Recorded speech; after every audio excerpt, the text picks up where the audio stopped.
you blow $100 a month on just some snacks. Cool, add that. But of course, your main bills, rent, utilities, that stuff like that, essentials. Some things you can live without. If push comes to shove, you don't really need the cable. That's an expensive bill. Cable is like a freaking, luxury these days because it's so hot. And Netflix is cheap, so a lot of people get that. As long as you got the internet, you're good. But get your bills together. Calculate what you spend a month.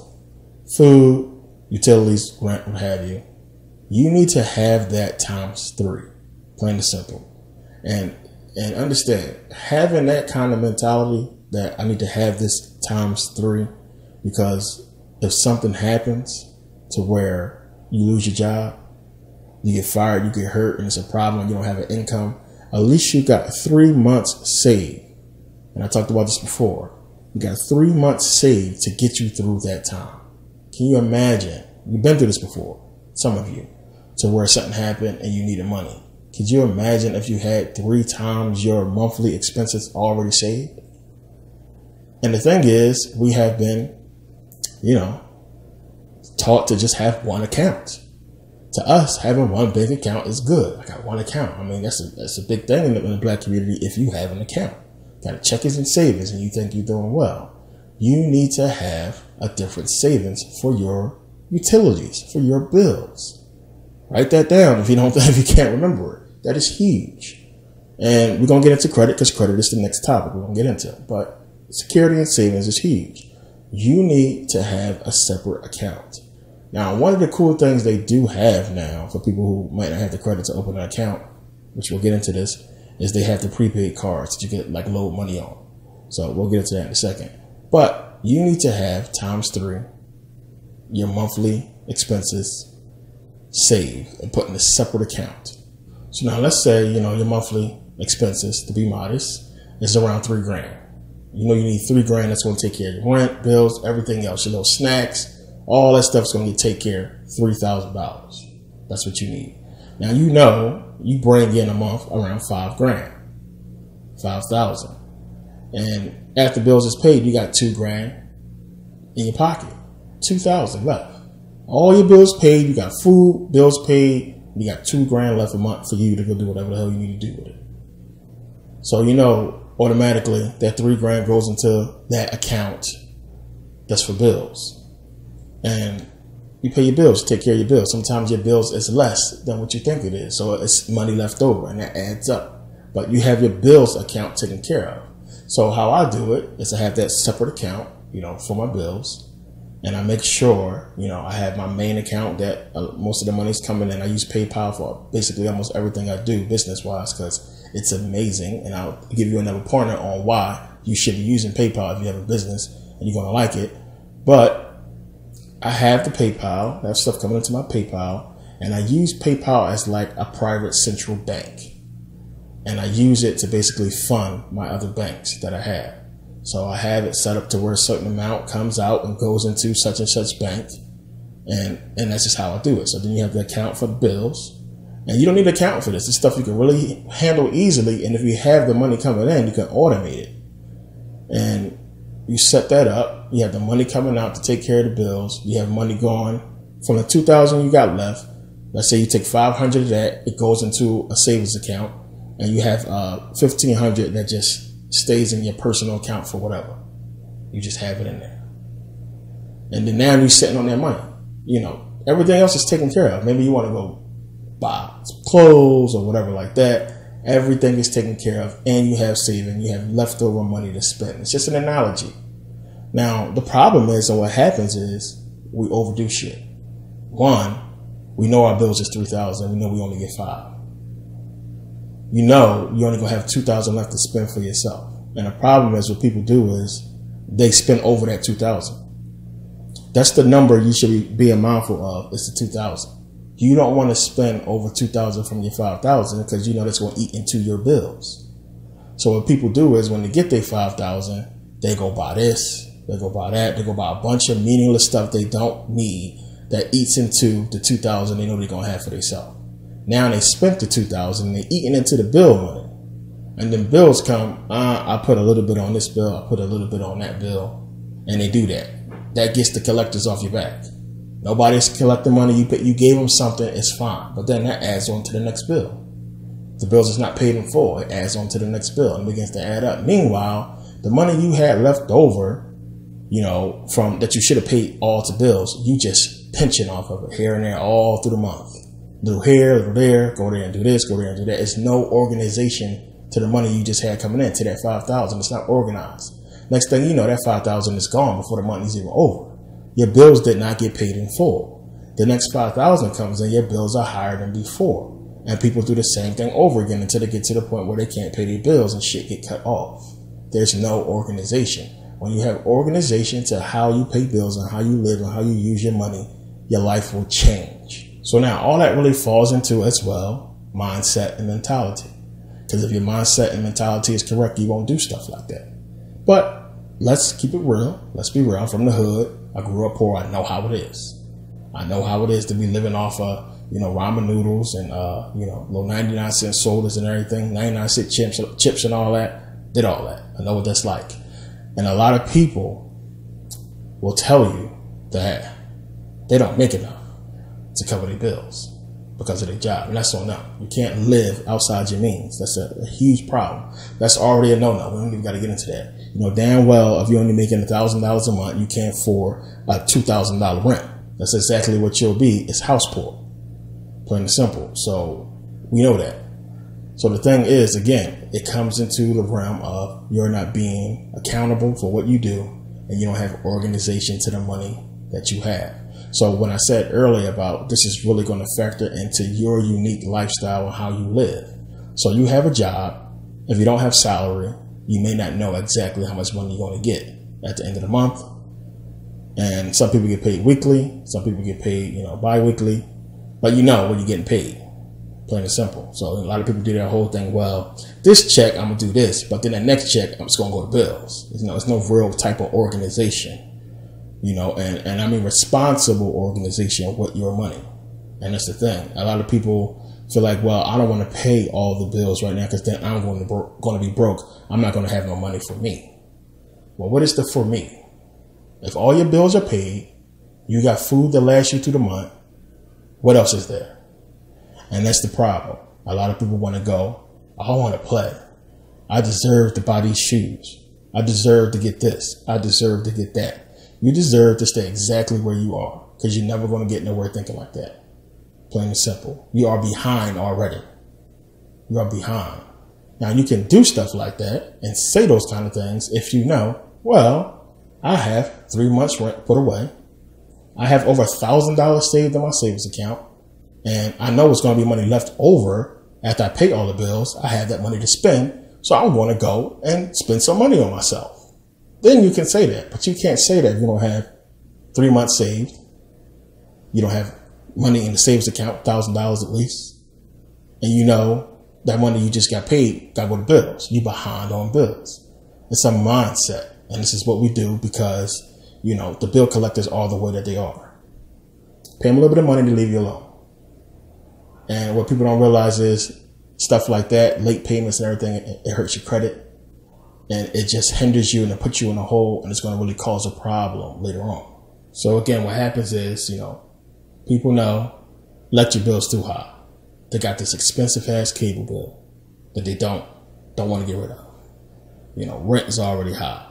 And as I said, when they get their check, if they paid all their bills up, they broke. They broke. And unfortunately, that's the reality for a lot of people. If they paid all their bills up, they might not have enough money for food. So there's a problem. And this may be a lot of you. You may not have money left over. But all that happens is you go into a phase where you have to really, figure out what's really important. What's more important. And for the most part, if you stand at a place, you got utilities, you take care of that, you take care of rent, you buy food. Anything left over, if you can save, you save. But if you have nothing left over and after you pay bills, you're just done, or, you don't make enough to cover bills, as I said, that's a huge problem. You shouldn't be in that situation in the first place. Then what is there to do? What do you do? And for a lot of people, depending on what they can do, they go out and get a second job to bring in more income. A lot of people got little side hustles to bring on more income. But what I have found in looking at a lot of these situations is a lot of people's problem is not the fact that they don't make enough. It's just they blow the money that they make. Which is why I talked about mentality, being accountable. Having the mindset to recognize the issue. And that's the thing. A lot of people understand that they overspend. They buy stuff that they shouldn't buy, that they really can't afford, because there's no real accountability. There is no real organization to the money that they have coming in. So they go ahead and spend money because they have money.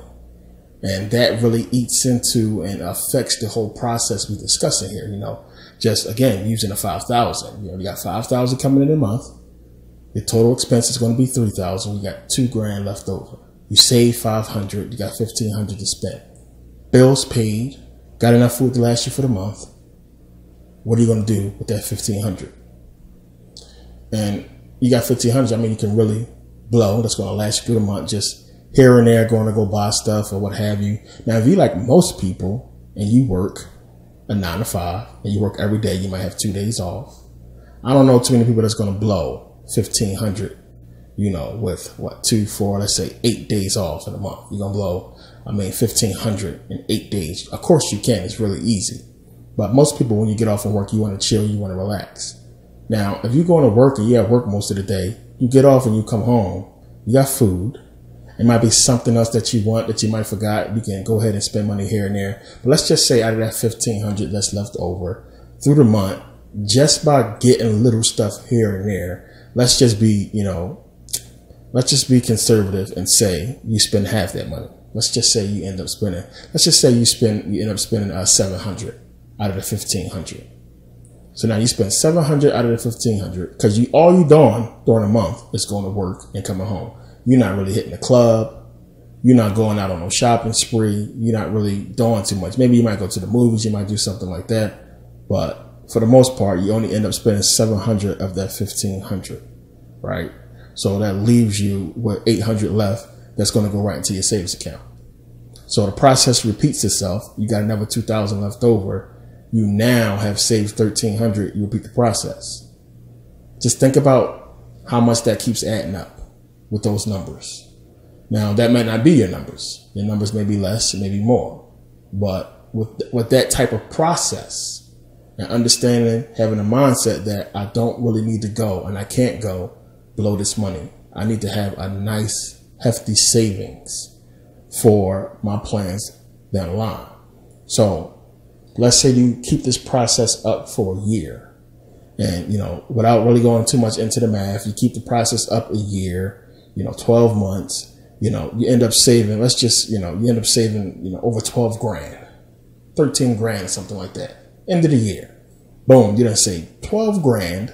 Income tax right around the corner. This is about to go right into your account, or you can do whatever with that now because you done saved so much.